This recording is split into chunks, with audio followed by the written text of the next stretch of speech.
নমস্কার, আমি বিজয়িনী ভট্টাচার্য। আজ আবার চলে এলাম সুকুমার রায়ের আরেকটি কবিতা নিয়ে। কবিতাটির নাম ন্যাড়া বেলতলায় যায় কবার। রোদে রাঙা ইটের পাজা, তার উপরে বসল রাজা। ঠোঙা ভরা বাদাম ভাজা খাচ্ছে, কিন্তু গিলছে না।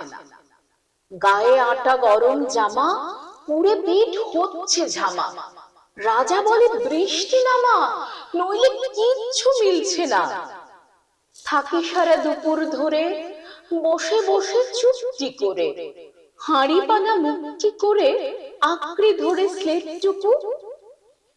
ঘেমে ঘেমে উঠছে ভিজে, ভেবা চাকা একলা নিজে। হিজিবিজি লিখছে কি যে, বুঝছে না কেউ একটুকু। ঝাঁঝা রোদ আকাশ জুড়ে, মাথাটার ঝাঁঝরা পড়ে। মগজেতে নাচছে ঘুরে রক্তগুলো ঝনর ঝন। ঠাঠা পড়া দুপুর দিনে রাজা বলে আর বাঁচিনে। ছুটে আন বরফ কিনে, করছে কেমন গা ছনছন। সবে বলে হায় কি হলো, রাজা বুঝে ভেবেই বলো। ওগো রাজা মুখটি খোলো, কও না ইহার কারণ কি।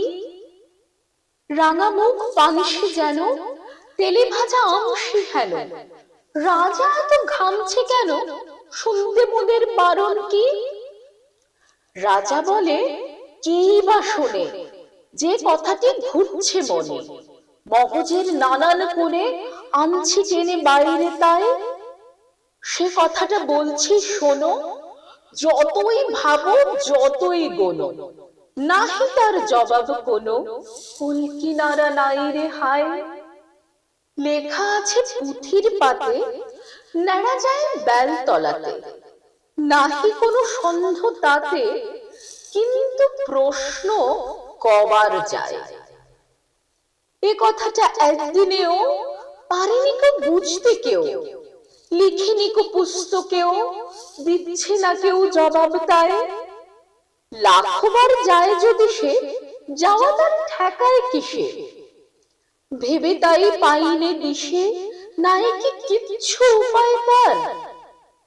এ কথাটা যেমনি বলা, রোগা এক ভিস্তেওয়ালা ঢিপ করে বাড়িয়ে গলা, প্রণাম করলে দুপায়ে তার। হেসে বলে আগে সে কি, এতে আর গোল হবে কি। ন্যাড়াকে তো নিত্য দেখি আপন চোখে পরিষ্কার। আমাদেরই বেলতলা সে, ন্যাড়া সেথা খেলতে আসে। হরে দরে হয়তো মাসে নিদেন পক্ষে 25 বার। ধন্যবাদ।